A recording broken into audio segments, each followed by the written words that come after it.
Bismillahirrahmanirrahim. Assalamualaikum warahmatullahi wabarakatuh. Salam dan salam sejahtera bagi kita semua. Hai sahabat podcast Blam Corner. Alhamdulillah kita ketemu lagi untuk edisi ke-8. Kali ini dengan judul atau tema Jalan Senyap Menuju Allah Subhanahu wa Ta'ala. Alhamdulillahirrabbilalamin. Kali ini kami sudah bersama dengan narasumber kami. Beliau adalah ayahanda kami yang sebelumnya tergabung di Balai Litbang Agama Makassar sebagai peneliti di bidang Bimas Agama dan Layanan Keagamaan. Beliau adalah Bapak Profesor Dr. Haji Abdul Qadir MS. Saat ini beliau adalah ahli peneliti utama di Badan Riset Inovasi Nasional untuk Pusat Riset Agama dan Kepercayaan dengan kepakaran agama dan masyarakat. Mari kita sapa beliau. Assalamualaikum Prof. Waalaikumsalam warahmatullahi wabarakatuh. Apa kabar tak Prof? Baik, Alhamdulillah sehat. Saya mewakili seluruh tim Prof mengucapkan terima kasih atas kehadiran Prof di hari ini Prof. Baik, Alhamdulillah, terima kasih. Iya, Prof, kami informasikan ini adalah podcast ke-8 Bla Makassar Prof. Alhamdulillah. Sudah ke-8 ya? Iya Prof, iya. Kita diberi tema Jalan Senyap Menuju Allah ini Prof. Temanya hebat ya? Iya Prof. Narasumbernya juga Prof. Wah. Alhamdulillah. Iya, baik Prof. Sahabat podcast Blam Corner, mari kita ini pasti bertanya-tanya, jalan senyap menuju Allah itu apa sih? Apakah ini adalah sebuah metodologi tertentu atau sebuah pilihan penyerahan kita sepenuhnya sebagai insan kepada Tuhan, kepada Sang Pencipta?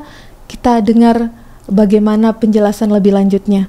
Baiklah Prof, ini kalau melihat judulnya Prof, saya boleh menebak-nebak mungkin ini akan banyak membahas tentang tarekat ya Prof ya? Iya, betul lah.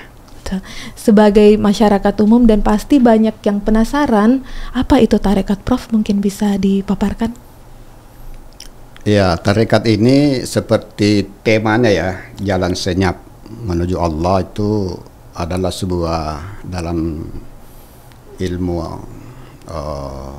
akademik mungkin ya, biasa disebut dengan metode atau cara lah ya, metode. Jadi tarekat itu atau tarik itu jalan atau cara ya, cara menuju Allah. Jadi untuk menuju Allah itu ada caranya, ada metodologinya, ada tata cara yang harus dilakukan oleh seorang yang melakukan perjalanan yang disebut dalam ilmu tarekat itu atau di komunitas orang-orang tarekat itu sebagai murid. Oh, iya. Murid atau salik ya. Oh, iya. Orang yang menempuh jalan. Nah, itu tarekat. Mengapa dia senyap? Karena dia tarekat itu sebenarnya lebih banyak menekuni ya, berkonsentrasi terhadap pengembangan integritas rohania, batiniah, lebih insight, lebih di dalam daripada sesuatu yang dilihat oleh orang dalam rangka menuju Allah Subhanahu wa Ta'ala ya, seperti yang kita lakukan sebagai orang Islam, melakukan ibadah mahdah dan lain sebagainya. Tapi orang tarekat itu katakanlah lebih senyap ya. Iya, Bro. Lebih senyap untuk menuju Allah dengan cara-cara tertentu yang diajarkan oleh gurunya. Gurunya itu disebut dengan syekh atau mursyid. Nah, itu bedanya. Seorang salik, seorang murid menjalani jalan yang disebut tarekat itu untuk menuju kepada Allah. Menuju artinya mencapai kedekatan. Ya. Mencapai kedekatan dengan Allah itu dengan cara tertentu dan dibimbing oleh seseorang yang disebut dengan mursyid. Mursyid itu adalah pemberi petunjuk, pemberi pengajaran, pemberi Allah, atau dalam istilah yang lebih sering kita dengar adalah seorang syekh.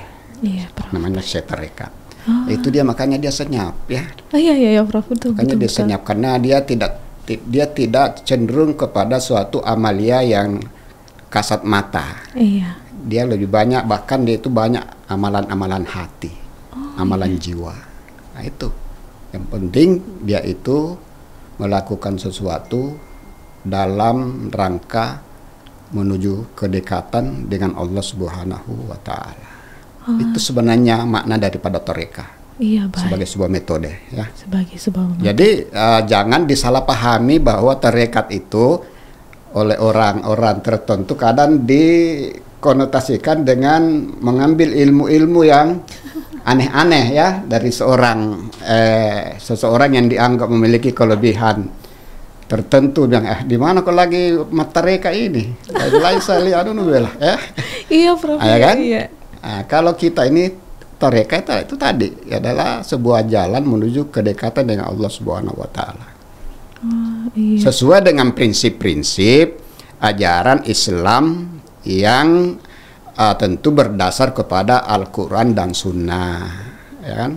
Makanya seorang yang bertarekat tidak boleh dia melakukan tareka kalau dia syariahnya belum bagus. Iya. Jadi basis syariat dulu, salatnya harus bagus, puasanya bagus dan lain sebagainya, ibadahnya bagus, baru dia diberikan ijazah karena mereka itu diijazahkan oleh gurunya. Iya Prof. Iya. Ya, khawatir kalau lalu mengatakan tidak perlu saya salat, yang penting saya sudah mengamalkan sesuatu untuk menuju kepada Allah Subhanahu wa Ta'ala. Nah, ya, itu intinya, itu kesalahpahaman yang perlu diluruskan. Jadi tarekah itu harus berbasis syariat, ya kan? Itu intinya. Iya, baik. Jadi Prof, saya mencatat ada 4 kata kunci membahas tentang tarekat. Yang pertama metode menuju Allah Subhanahu wa Ta'ala, kemudian pembimbingan, ada betul. proses transfer ilmu, di dalamnya ada mursyid, dan kemudian ada salik yang dikemukakan tadi. Selanjutnya ada ijazah dan harus berbasis syariah, Prof. Iya, betul. Benar, Prof. Kalau begitu, Prof, kalau berbicara secara historis, boleh diceritakan, Prof, ini tarekat pertama kali masuk ke Indonesia, wabil khusus untuk Sulawesi Selatan, bagaimana, Prof? Kita itu beruntung ya. Iya, Prof. Karena sejarah tarekat masuk di Indonesia itu dibawa oleh Syekh Yusuf, yang dalam istilah lokal disebut dengan Tuan Tasalamaka. Itu pada abad ke-17 ya, 1600 sekian lah gitu. Syekh Yusuf membawa tarekat dari Timur Tengah tentu saja. Setelah beliau itu melanglang buana, 1/4 dari hidupnya dihabiskan di Timur Tengah untuk belajar mendalami ilmu agama, bukan hanya tarekat tetapi juga ilmu-ilmu agama yang lain. Jadi Syekh Yusuf itu adalah seorang yang komprehensif ilmunya tentang Islam. Makanya dia itu disebut sebagai seorang yang mencapai tingkat dalam ilmu tarekat dengan Taj Al-Hawati, mahkota Halwati. Itu yang dia bawa ke Indonesia, dan dia bukan hanya belajar tarekat Halwati tapi belajar dengan tarekat-tarekat yang mutabarah juga pada waktu itu, tarekat Naksabandiyah, tarekatul Idrisiyah, tarekatul Zaziliyah dan lain sebagainya. Tetapi kemudian dasar Indonesia membawa tarekat, memperkenalkan pada masyarakat Sulsel. Bahkan di Indonesia Syekh Yusuf yang membawa pertama kali. Dan itu kita harus berterima kasih kepada Syekh Yusuf yang hidupnya itu 1626 sampai 1699. Itu Syekh Yusuf. Dan sampai sekarang karena dia meninggalkan legasi dalam bentuk risalah. Risalah-risalahnya itu puluhan ya, lebih 30-an risalah Syekh Yusuf. Pada umumnya adalah menyangkut tentang tasawuf ya, tasawuf yang berfokus kepada zikrullah, ingat kepada Allah. Jadi inti tarekat itu adalah zikrullah. Itulah yang dibawa oleh Syekh Yusuf. Inti pada tarekat menurut Syekh Yusuf itu adalah zikir kepada Allah.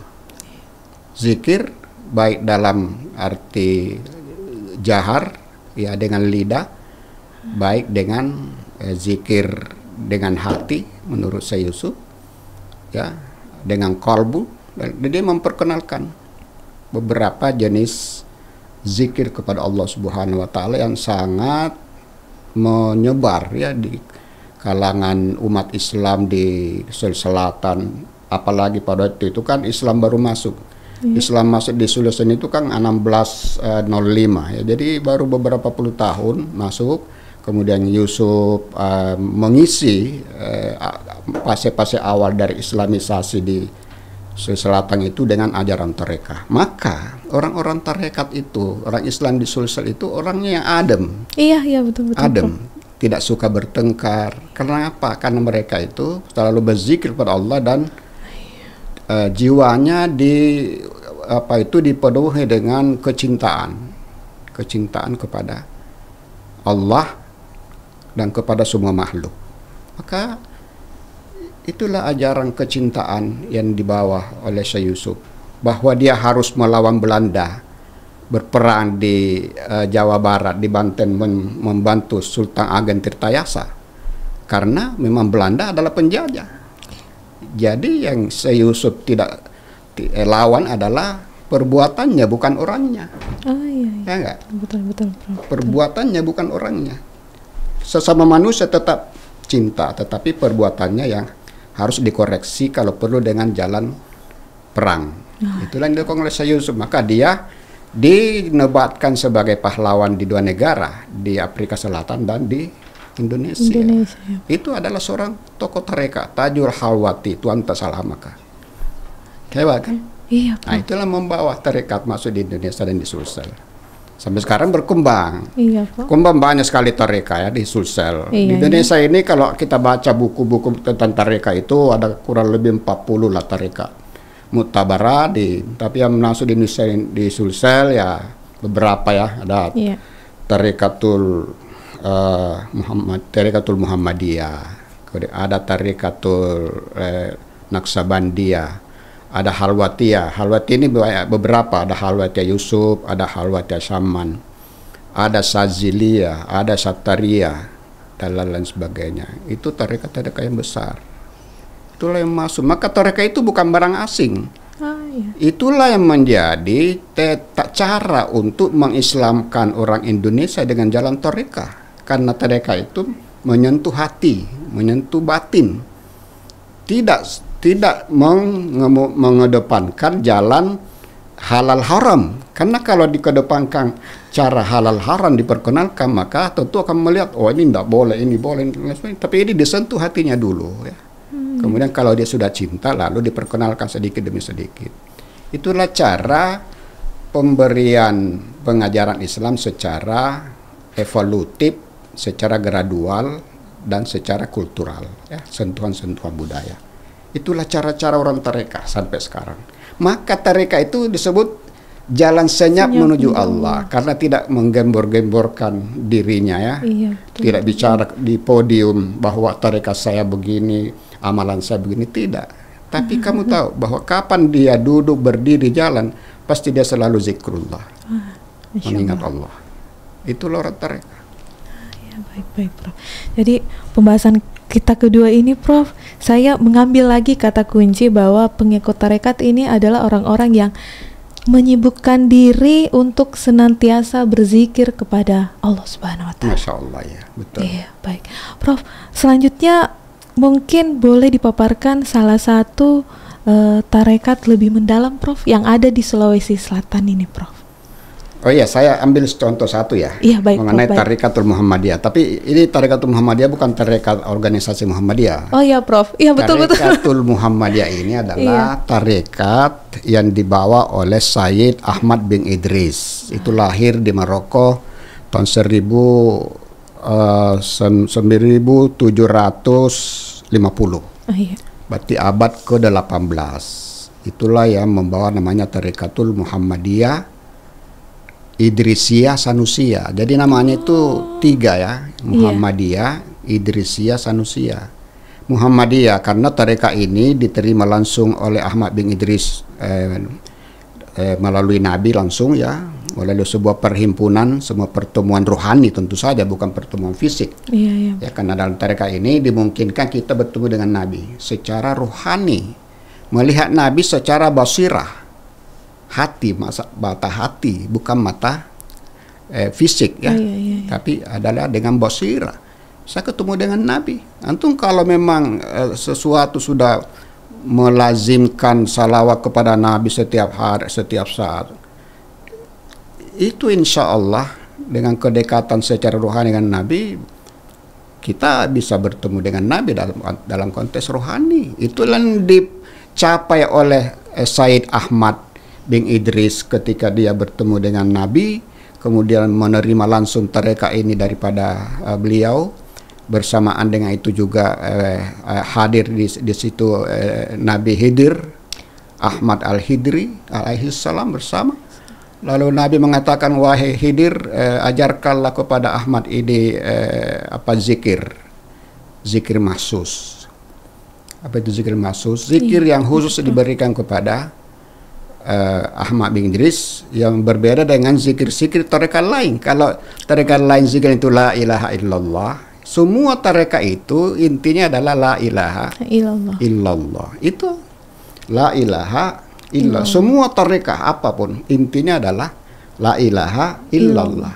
Itu yang lengkap. Iya, Prof. Iya. Kemudian ada juga yang kalau lagi mau sedikit lebih singkat itu asma Allah al-azam. Nama Allah azam itu Allah, Allah, Allah.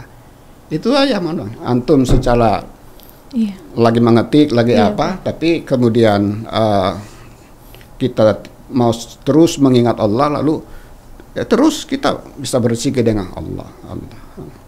Atau nambah huwa. Itu juga ismu Allah itu ya, bagian dari asmaul husna. Itu hu atau huwa. Kalau tidak bisa la ilaha illallah, bisa Allah, bisa dengan huwa. Karena itu juga la ilaha illa huwa, kul huwa Allahu ahad. Ya enggak? Iya, betul. Itu dalam di kita ini di Tarikatul Muhammadiyah, jadi huwa itu salah satu nama daripada Allah. Itu bisa dijadikan zikir dan tidak ada bilangannya berapa kalau Allah. Yang berbeda adalah la ilaha illallah. Bagi tarekat Muhammadiyah itu ditambah dengan Muhammad Rasulullah fi kulli lamhati wa nafasin adada mawasiha ilmullah. Itulah maka dia disebut zikir mahsus, zikir yang khusus bagi Ahmad bin Idris, yang nanti kemudian diturunkan kepada pengikut-pengikutnya sampai sekarang ini. Itu zikir mahsus dibaca minimal 300 satu hari. Oh iya, Bro. Ya kan? Lalu kemudian kalau lagi ada waktu ditambah dengan 3.000. Oh iya. Ya kan?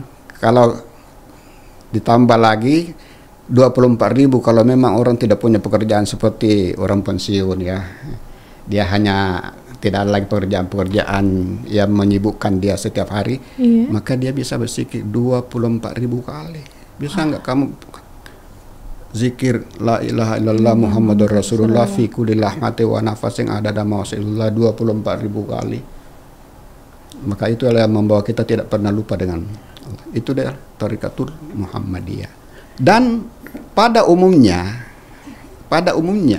ulama-ulama di Sulawesi Selatan yang naik haji pada abad ke-19, 1800-an, 1900 itu adalah menerima Tarikatul Muhammadiyah di Jabal Kubais. Sebutlah misalnya ada ulama besar dari Pompanua yang namanya Syekh Abdul Majid. Itu menerima tarekat langsung dari muridnya Ahmad bin Idris yang namanya Said Muhammad Ali As-Sanusi. Said Muhammad Ibnu Ali As-Sanusi itu menerima langsung di Jabal Kubais. Ya, Jabal Kubais itu di sebelah Masjidil Haram. Kemudian ada namanya Syekh Abdul Jalil di Pangkep, juga menerima di sana. Kemudian ada namanya Syekh Samsuddin di Tekot Labuah di Maros. Kemudian Kiai Haji As'ad, Oh, iya. Kiai Haji As'ad, Kiai Haji Ambok Dalle, dan lain sebagainya. Menyusul Kiai Haji Muhammad Nur, Kiai Haji Jamaluddin Asaga Puan Rama, Iya. dan seterusnya. Di Bone, ya Kiai Haji Rafiq Sulaiman juga menerima tarekat ini. Cuma ada yang mengajarkan kepada orang, Iya, ada yang pakai untuk diri sendiri, sendiri. ya gitu dia. Karena ada yang diberikan tarekat ini sekaligus ditunjuk sebagai khalifah Oh iya. oleh gurunya atau mursyid untuk mengajarkan tarekat ini kepada orang. Ada yang hanya berikan ijazah Iya, Prof. kepada dirinya untuk diamalkan sendiri. Itu bedanya. Jadi tidak semua orang bisa mengajarkan tarekah. Nah, gitu ceritanya.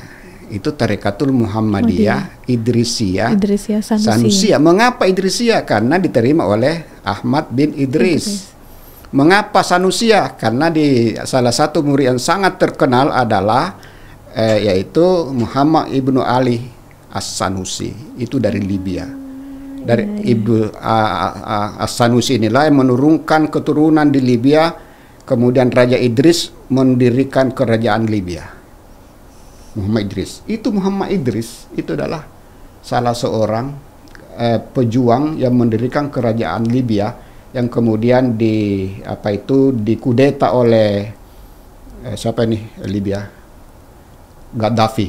Oh, iya. Gaddafi. Dan seorang pejuangnya adalah Omar Mokhtar. Ingat gak filmnya Omar Mokhtar? Singa Padang Pasir. Itu adalah seorang pengikut Tarekatul Muhammadiyah yang dengan tarekah ini semangat untuk berjuang atas nama agama, dia kemudian melawan penjajah Perancis, Italia dan Inggris di Timur Tengah. Itu cerita. Gitu ya, Prof. Ya, baik. Nah, itu salah satu ya, Iya, satu Prof, tarekah. salah satu Yang lain tarekah. banyak lagi tarekah, tapi saya tidak mau menyinggung yang lain. Tapi prinsip tarekah itu sama. Cuma Iya, mereka Prof. memiliki kekhususan. Iya. Ya. Oh, iya, baik, Prof. Tadi ini bahas tentang ijazah atau amalannya, Prof. Iya, betul. Iya. Tadi sudah dipaparkan, Prof. Mungkin sahabat podcast Blam Corner mungkin sedikit mencatat kalau ijazah ini justru menjadi hal yang sangat kita cari-cari, Prof, sebagai masyarakat umum. Iya, Iya ya, Prof. Seperti tadi yang dikemukakan zikir mahsus. betul. Ini, Prof, boleh dipaparkan ke kami ini manfaatnya bagi masyarakat yang sempat mendengar dan mungkin mencatat zikir mahsus yang tadi, Prof. Iya, zikir mahsus ini dan zikir-zikir lain lah, karena ini intinya. Ini saya baca satu pernyataan atau pengajaran dari Syekh Ahmad bin Idris tentang zikir. Mengapa zikir ini sangat penting bagi seorang. Akbaru githa'in li nafsi zikrullah walau atrukuhu sa'atan lam astati. Dia mengatakan bahwa makanan utama bagi diri saya itu adalah zikrullah. Jadi giza itu makanan utama, gizi itu adalah zikrullah. Dan untuk meninggalkan sesaat pun saya tidak bisa. Saya tidak mampu, dia bilang. Saya tidak bisa meninggalkan zikir kepada Allah sesaat pun. Saya nggak mampu. Bagaikan ikan katanya yang hidup di laut. Begitu dia ke darat, dia akan kematian. Dia akan dehidrasi dan akhirnya meninggal. Sama dengan kita ini, tanpa zikir saya tidak mampu. Jadi siklus kehidupannya itu diwarnai dengan zikir, dengan berbagai macam zikir. Karena zikir dalam tarekah kita itu yang paling tinggi zikir itu adalah sholat. Ya enggak? Iya betul. Ala bi zikrillah tatmainnul qulub. Ya, ketahuilah bahwa dengan zikir kepada Allah maka hati akan tenang. Dan zikir yang paling besar itu yang paling utama dalam agama kita itu adalah sholat, ya kan? Lalu sesudah sholat zikir apa ya? Yang paling utama adalah membaca Al-Quran. Mengaji. Ya enggak? Iya, Prof. Maka Al-Quran disebut juga dengan zikra, sebagai zikir, sebagai peringatan. dan harus dibaca dalam tarekah kita al Muhammadiyah misalnya. Iya, Prof. Membaca Quran itu harus khatam 1 bulan 1 kali minimal. Minimal ya, Prof. Jadi pagi setengah juz dibaca setelah salat subuh, kemudian malam sesudah salat isya ya dibaca lagi, setelah salat maghrib ya dibaca lagi setengah juz. Akhirnya 1 bulan khatam. Iya, betul, Prof. Itu yang harus dilazimi oleh seorang pengikut tarekah. Ya. Lalu sesudah membaca Al-Quran, lalu dibawaan itu hadis-hadis Nabi. Itu juga bahagian dari sesudah Al-Quran kita banyak membaca hadis-hadis. Sesudah itu adalah ajaran para syekh kita yang disebut dengan hizib, azab, hizib. Ini kumpulan hizib-hizib. Oh iya, Prof. Daripada Tarikatul Muhammadiyah yang disebut dengan Khulasa Aurat Al-Ahmadiyah. Ini 2 buku ini Iya, Prof. kumpulan daripada aurat, wirid, zikir daripada Tarikatul. Ini kalau kita baca ini itu waktu kita 24 jam tidak cukup. Iya. Jadi di dalam bertarekah kita diajari untuk disiplin. Oh iya, Prof. Itu. Saya kira kata kunci tarekah itu ada di disiplin. Disiplin. Murid diajari untuk disiplin. Disiplin di dalam melaksanakan ajaran yang dibawakan oleh Nabi melalui tentu wahyu kalau Al-Quran, lalu hadis-hadis bahwa secara konsisten ya, secara konsisten dan konsekuen. Dan kalau dia tidak lakukan dalam 1 hari misalnya zikir yang ditetapkan oleh gurunya, maka dia harus qada. Oh, ada Dia harus bayar. Oh iya, Prof. Dia bayar besoknya atau dia bayar kapan di waktu senggang. Karena dia oleh dirinya sudah diwajibkan. Ya, diwajibkan untuk membaca zikir. Bukan diwajibkan oleh agama, diwajibkan oleh dirinya, oleh gurunya. Dan itu diterima melalui ijazah. Iya. Ya, itu diterima melalui ijazah. Itulah pentingnya zikir, termasuk zikir mahsus. Karena dengan berzikir itu kita selalu mendekatkan diri dengan Allah, ya, dengan zikir. Ingat, iblis atau setan akan tidak mengganggu orang-orang dalam 3 perkara. Itu orang yang az-zakirun, orang-orang yang selalu berzikir. Iya, betul. Ya kan? Itu tidak akan diganggu oleh iblis, tidak diganggu oleh setan. Kemudian orang yang berdoa pada waktu sahur, itu kalau berdoa istighfar itu sangat makbul waktu sahur. Dan orang yang meneteskan air mata karena takut pada Allah, itulah manfaat daripada zikir. Masya Allah. Tidak pernah dia lengah, karena ketika dia lengah dikhawatirkan setan akan masuk. Dan ketika dia berzikir, insya Allah setan tidak akan masuk. Maka saya Idris Ahmad Bis mengatakan, saya tidak akan mampu meninggalkan zikir walau sesaat pun. Seperti ikan tidak bisa hidup di daratan tanpa air. Itulah salik, itulah orang yang menuntut jalan menuju Allah secara senyap. Iya, Prof. Maka salah satu cirinya orang tarekah itu pakai tasbih. Oh iya, Harus iya, pakai Prof. tasbih. Ya, Iya, ini tasbih diijazahkan. Oh. Seorang penganut tarekat, murid-murid tarekat diijazahkan untuk menggunakan tasbih. Karena inilah cara Nabi, ya. Cara Nabi untuk mengajarkan, mendawamkan, melazimkan amalan-amalan, doa-doa kepada sahabatnya, maka wadahnya ala tasbih sebagai wadah. Ya. Jadi ini bukan terserah dari mana sumbernya, di mana dibuat, tapi bagi kita ini adalah sarana untuk beribadah. Itulah tasbih. Jadi bukan pamer. Oh iya, Prof. Bahkan kalau mestinya kita ini harus memakai tasbih untuk berzikir, lalu kamu menyembunyikan karena disebut riya. Iya. Justru karena kamu menyembunyikan itu, kamu disebut riya. Oh. Iya, riya karena tidak mau disebut ahli zikir. Nah, itu jadi menurut saya Iya, Prof. tarekat itu membawa orang menjadi disiplin, Iya, betul. menjadi kuat.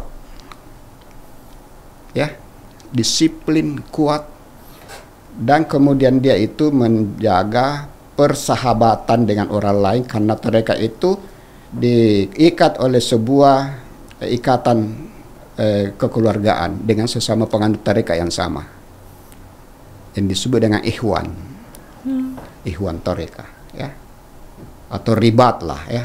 Makanya dalam bahasa Inggris apa itu brotherhood, Islamic brotherhood, Islamic brotherhood, ya kan? Iya, Prof. Iya. Kalau dia sebut Islamic brotherhood itu persaudaraan Islam, itu bukan Ikhwanul Muslimin, tapi adalah atau tarekat Sufi brotherhood, ya, Sufi brotherhood, persaudaraan Sufi. Itu artinya tarekat atau Sufi order. Sufi order itu tarekat di kalangan Sufi, orang-orang Sufi. Iya. Itu tadi ya, Iya, Prof. intinya Iya. saya kira.